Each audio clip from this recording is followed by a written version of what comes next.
It's been a long time.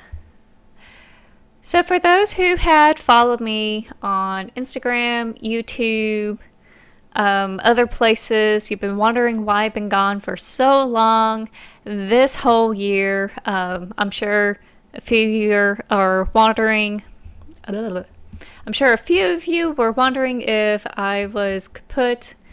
No, I'm not. I'm here. Everything's fine. I just been dreadfully busy with COVID-19, this national pandemic that's been ravaging our country. I have been working through retail. I'm one of those secondary frontliners that have been providing essential services to customers, such as providing appliances, providing home improvement stuff through the customer service end, trying to help with online orders, curbside pickups, any sort of problems everyone's been having. I've been on that customer service end during this whole pandemic. So it's been nonstop since, I want to say March on. It's been a wild roller coaster from my end. I live in Kentucky, and it hit us not as hard as New York and California, but we were still hit, and we have to reduce our hours, but we were still doing full time for most of our staff. It took me away from writing for a little bit. For the longest time, there were some of us in our retail store that have to secure themselves in their house just so they won't be affected, whether it's asthma or other pulmonary issues they have, or if they're diabetic or have a heart condition. Some of those spaces were empty, and not only I was doing customer service, I was also helping fill in some of the cashier problems, some of the openings that we just need to close up and provide coverage. So I was helping on that end too, along with others who didn't have those type of conditions. On top of wearing a mask, on top of cleaning a good 2 hours after we had closed, I only had time to just take a moment to breathe between work and dealing with the pandemic. Right now, I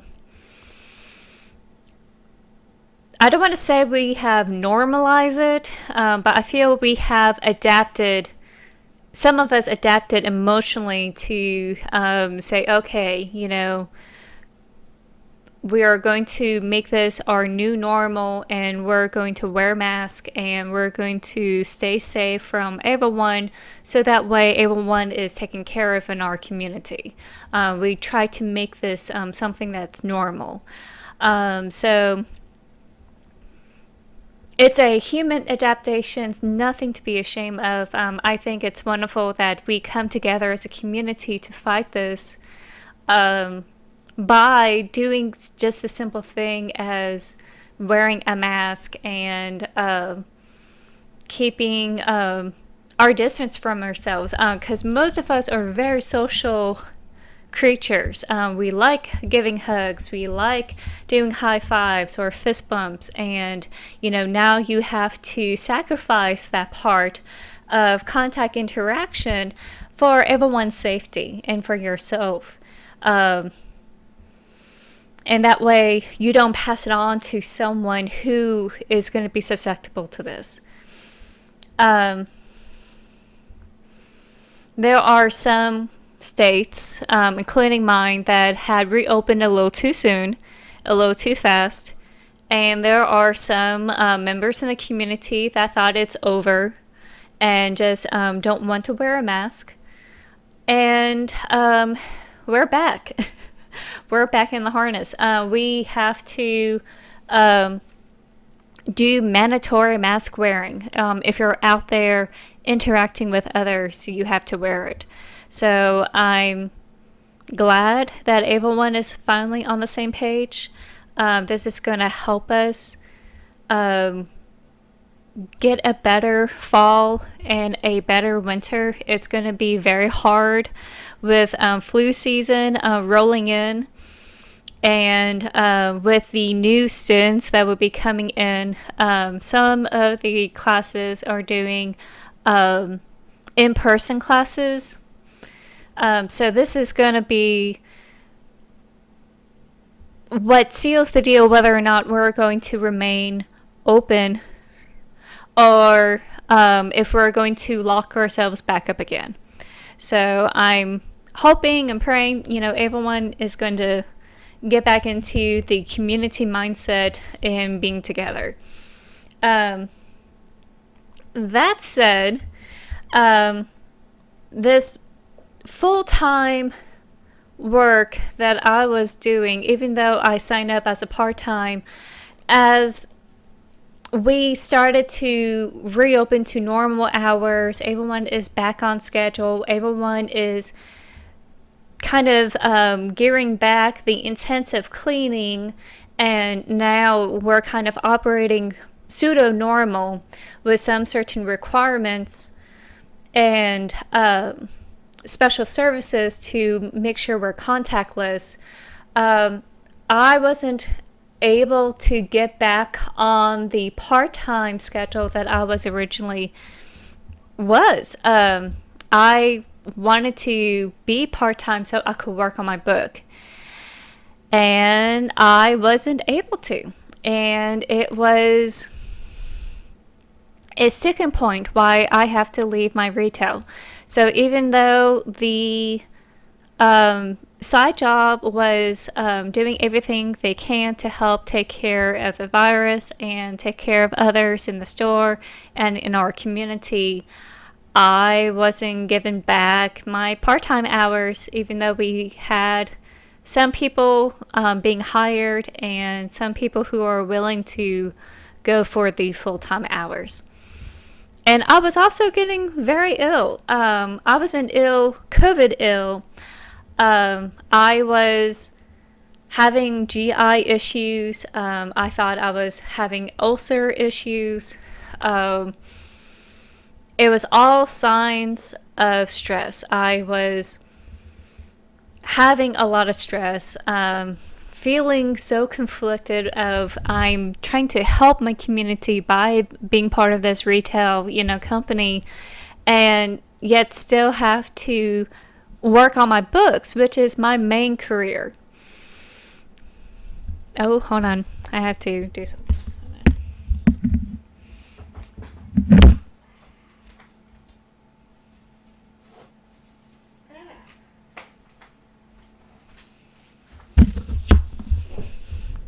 Okay, I'm back.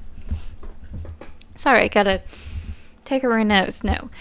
I was torn because with the full-time hours, I wasn't able to work on my books and my stories. And I'm so close to sending it out to the lit agents, and hopefully this time it will work. And I'm not able to get to that finish line without the appropriate hours. With what has been going on with our nation and dealing with the public, I needed some emotional downtime, and I wasn't able to get that, squared off and done before I could even work on my books and my stories. So I have to leave. And I have another side job that's going to work more with my schedule. But for right now, I am free to be an author that I wanted to be. or a writer, I should say. I'm not published yet.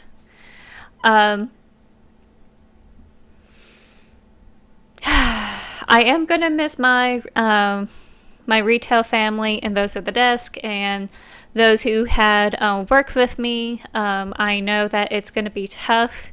There's going to be some cranky people that are not going to be wanting to be on the same page for their safety and for those around them, because they have yet to be personally affected by this virus. So I wish them good luck and good health. As for me, since I am now free to do my writing and such, I'm able to get back on social media. So this is why I'm now back, and why I've been away for such a long time. As you can see, I have my microphone from Toner. So this is going to help with the audio issues I've been dealing with this new camera. And I hope that this year, at least this rest of the year, is going to be a good social media year, where we're continuing to be connected and try to entertain and stay connected throughout the rest of the year as we deal with this and try to get it done and out of the door. That said, let me look at my notes. Okay, so I already covered why I'm gone. So, on my books, I haven't been entirely handicapped where I couldn't do anything on my stories. I was able to do a little bit. With little hours I was able to squeeze in. I was able to do a little bit of some productive work. One of which is the doppelganger queen. I am able to find someone who was willing to do a professional critique.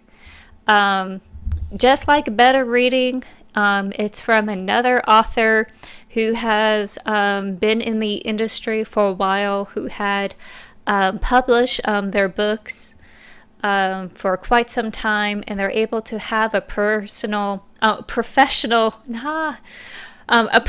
eye on the old drafts that I have, and able to tell me what I need fixing, what is working, and their opinions and how to improve it. So that way it could be at a level that it should be. So this person who knows who they are was able to provide this criticism, and I am grateful for their critique and their information that they have provided. Some parts are a little bit hard to accept. It's hard not to take things personally. There's a couple of things I'm like, oh no! But most of it was good advice. I want to say about 98% of it was good advice. And I was able to analyze about 5 hours of audio information, and I condensed it down to a proper list of what I need to do to fix my books. Well, book. This Doppelganger Queen book. So, trying to think. I've been working on this revision for a good month now.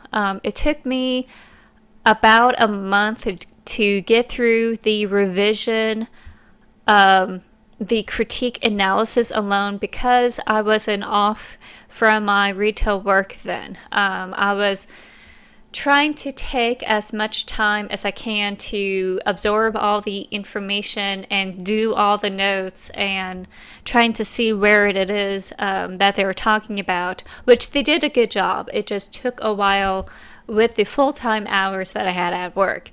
So it also took me another month to even get to a point where I could start figuring out which scenes go where and what type of scenes I want to put in. I am going to do a little bit of a show and tell, so let me go ahead and grab some stuff here.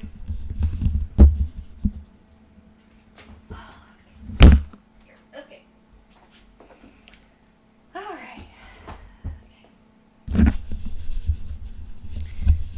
Eventually, I will have a proper mic stand for this. I only have a mic stand that's for my desk, and my desk is just here, not here.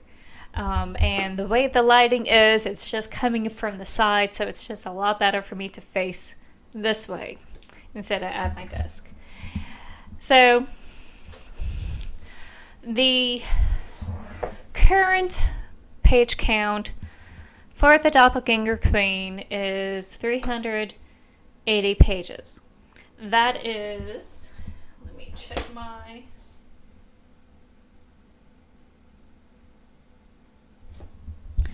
Hold on. I had a word count.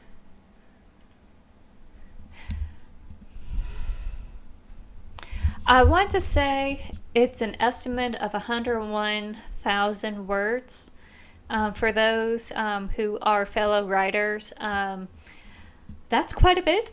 That's a lot of words. On average, a good novel is about 80,000 to 90,000 words. And fantasy authors are allowed to go a little bit higher to 120,000 words, science and fantasy. It's because of the intense world building we have to do in trying to describe the vision that we have in describing the world and the rules and all the other stuff on top of the normal story that we have here. So, because it's so huge, I have to do 2 binders. Okay, maybe this is better. There we go. Okay. So this is how much I have to do for my book. I have to divide it in half and put it into 2-inch binders because the local store I went to only had 3 inches and less. So I have to buy an extra 2 inches to go ahead and contain this mammoth of a book. When I sent this book to my beta readers, it was about 82,000 words, and it had grew since then. And the beta readers that have worked on it about 2 years ago, probably 3. I don't mean to make it this long. Are probably going to be shocked that I added so much content in there. Eventually, I will make a spoiler video just for the beta readers and for those that had helped with this book. But for right now, I'm just going to say I adjusted a few things for dramatic effect, and I added a whole bunch of scenes to help explain what's been going on, and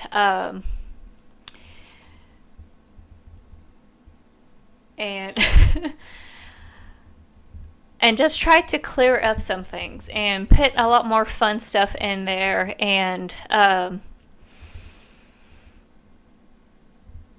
oh, geez, it's so hard to do it without spoiling. I will eventually make a more in-depth, spoiler-free video, I hope, of how I did the Doppelganger Queen so far. What decisions led me to this point. Unfortunately, my professional critique partner had said, I love what you did. You need to do more.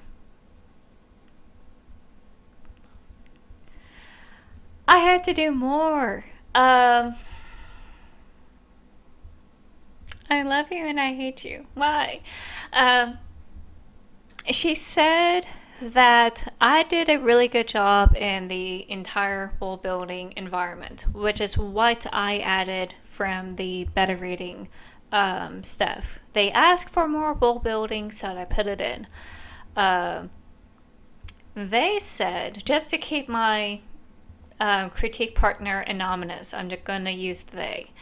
They said that I have to work on my environment. I need to explain a few things, especially about the organization, the sisterhood that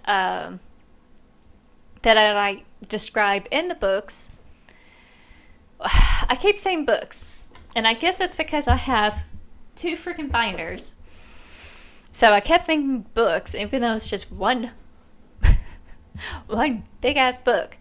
Um,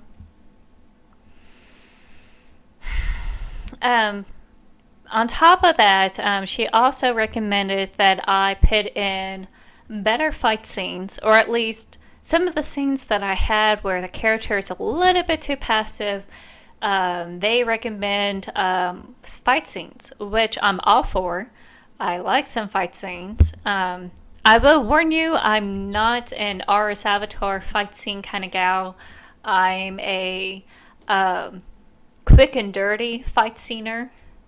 I'm trying my best not to be as emotionally confusing as George R. Martin, because I get what he was doing. He's trying to get you the sense of you have a loss of control in a fight. And there's no need for the choreography, whereas our Salvatore is more of the step-by-step choreography of the fights. So I'm kind of short on my action scenes, but I try to be precise enough where you know how they're dealing with the fight, and I leave most of it to your imagination. If you want a longer fight scene, I'm sure you could fill in some of the blanks. But it is short and dirty for my fight scenes. So they ask for more of that, more fight scene sequences. Oh geez, what else? And more of a interaction with the main character. I put too much emotional attachment to one character, and it's my fault. That one character is my favorite character too, but that character is not the main character. And they also recommend more in the beginning. They wanted more in the front end, not just to how should I say it? I didn't start too late in the book. That's not the reason why they recommend that. They just wanted more of information about what's at stake, who are these people, just a little bit more elbow room as we start to get to know these people. And my plan is creating another scene and adding in, actually, a chapter's worth in a scene. That's my conclusion. I realize I need to add in some danger. I need to have the villain interact pretty early in the book. And I also want to create a little bit more attachment to the people who, how not to spoil. I just wanted to add attachment to the crew that we're going to start off with, and a little bit of how Aramis Feroz, who is the main character of the book, how that affected him and stayed with him throughout the rest of the story.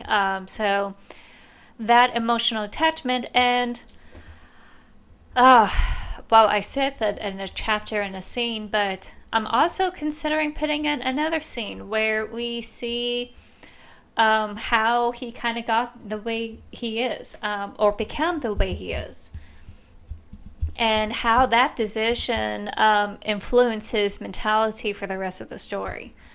So there was a lot I have to do in the beginning, and as I'm looking at my story pacing, I realize I need to move some scenes around. And that may include some trimming down. I may be keeping the same word count. I don't know. I may be pushing it up a little bit more. I don't want to go too high. I kind of like this length, even though it's a monster of a story. Unfortunately, some of the things that my professional critique had asked for, I'm not able to put into this book, but it will be throughout the series. This does have series potential. The series is going to be a long one. This is not a trilogy. And I have a lot of work cut out for myself. Just getting into it a month after I left my retail job, I realized I have a long ways to go. And I was right that it's going to take all of my efforts, all of my hours to make it happen. So not only I did the binders, I also created a scene diagram. So let me show that. This down. Okay. This is going to be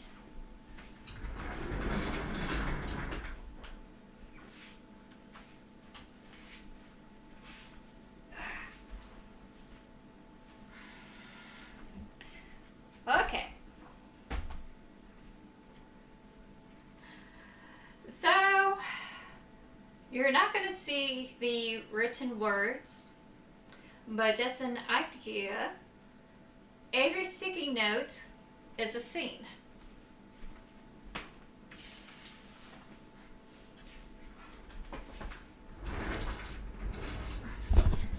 So every sticky note is a scene, and I divided sections of the board where I have the typical 3-act structure with the pinch points, the inciting incidents, and my personal divisions that I like to have in the third act. So for those who don't know what the third act structure is or how I normally do the divisions, I have a couple of videos where if I do this right with the video with my left hand, actually, there we go. So pretty much I have it where it's a circle. Everything comes in a full circle. You have the first act, which is your quarter of a clock here, and the bottom half, the whole bottom half is the second act, and then we come back to the very end, and that's the third act. That's how I normally break things down in my stories. It's something that story theorists notice from Greek plays on. Lately, there's been some modern divisions based on how the audience react to movies. Just to spice up the middle act, there's some antagonistic interactions that most audiences like to see, and what we call the pinch points, which is halfway to the middle from the first act, and then halfway to the third act from the middle area. So your 30% or 60% leading throughout your story that is where those pinches are. So I put off using a scene diagram because I thought I could do it by binders. I could do it just by the computer. I don't need to do, something like this. I could figure it out with my brain. And I realized I need a visual snapshot of where the scenes are. Because all I have in the books, in the binders, it's just divisions of where my acts are, and I had the individual pages of what I wrote in the story. I don't have a snapshot, and I need something like that in order to move some scenes around. I have too much in certain areas, and I have too little. On top of what I've been asked for and putting in a lot of information in the beginning, and correcting some of the characters' transformations. Aramis wasn't that bad on his transformation. I am on top of trying to make him more relatable, emotionally connected. I am changing up his viewpoints and how that changed. I realized that it's not good enough. What used to work back then with the beta readers and the older versions, it's not cutting it out now. I'm also doing the same with the doppelganger. And I also have to make sure the villain is consistent in their thinking and showcasing how that thought, though twisted and unusual it is consistent with their actions and how they do their follow through. So I'm a little bit sloppy in certain parts. So I had to clean that up.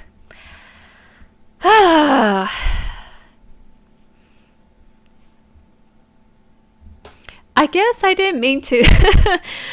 So that's kind of the amount of work I'm seeing and more. I probably would do another video that goes more into detail the kind of work I have to deal with. I will try not to go into it any further, but I see myself working on this for another, probably well into fall. I probably won't have this tidy up until next year. I'm afraid that I won't be able to pitch any agents until next year, the way this is going. On top of the usual grammar stuff I have to clean up. Because of the new scenes I'm adding and how the scenes are going to be rearranged and reworking some of the logic. How that mental logic is correlated with that action and how that action interacts with the logic and how that changes. Making sure that is consistent. I have a lot of reworking on the text, and that means another large round of grammar and fine line editing. So that's going to be the rest of this year, and that's going to require me doing it full time on this work in order for me to get this done before 2021. I'm also on the back burner. After this whole revision, there's another small story that I created called Reaper of Souls. You probably saw this on Instagram a couple of years ago, and I shared it out on my Facebook as I was doing my daily postings throughout October. I am working on a sequel, and at first I thought it was going to be a small short story, and it's starting to become a little bit bigger than I originally intended. It's a problem I have. I know it's a problem. I can't make things short and snappy. That's, something I have to combat all the time. I always have a problem making things bigger than they really are. So I am putting that on hold because I want to hit the Doppelganger Queen while it's hot. And that little story is still in its first draft. I haven't finished that sequel in a while. What I am going to do for this coming October is re-release the original poem. And I may do better pictures with it. I don't know. It's going to be a little bit revamped. I fix a few things, but I'm going to relaunch it for this year because I don't think this particular story is ready for view yet. So yeah, that's currently in the works. I don't want to talk about it a little bit more, but I'm a little bit more strict in how I'm doing the verses. It's not as freeform as the other one. I'm not doing it as a challenge where it's a verse per day. That is it. This particular story has its own rules that I'm dealing with, and the rules change between acts. It's different between acts. And I try to do it where it works with the story. So I'm sure that it doesn't need a lot of editing, but we'll see how it goes. So there's that project on top of the Doppelganger Queen project. There is a sequel to the Reaper of Souls. When that is going to be released depends on how quickly I get through the Doppelganger Queen revision and kick the ball into the Lit Agents Court. Once I'm able to get that over there, I could then turn my attention to the Reaper of Souls sequel. And let's see. So, yeah, that's what I've been doing for this past several months. This whole half of 2020, I've been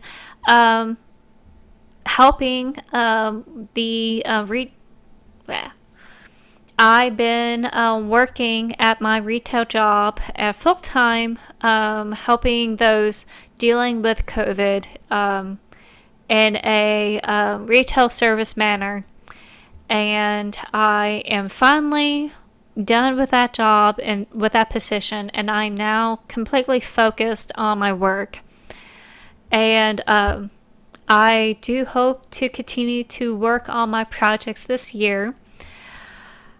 How I'm going to handle this channel this year. I hope to talk about topics of writing import, about representation, what's been going on in our industry. Nothing too heavy. I'm not in the industry yet. I don't know both sides of what's going on, but there are certain pieces of advice I would like to give considering who I am and what my work is. I would like to shed a light on that. And I also want to revamp some of my older videos. I had mentioned about some writing advice that I feel that I have grown since then, and I have a better understanding how to repackage that information, and there's some new info I would like to give. So just more writing advice, writing topics, and I'm also going to bring updates about what's been going on with my work. I've been told by my friends and family that they like to know what's been going on, what kind of problems and issues I've been having, the obstacles I'm facing while I'm doing this editing.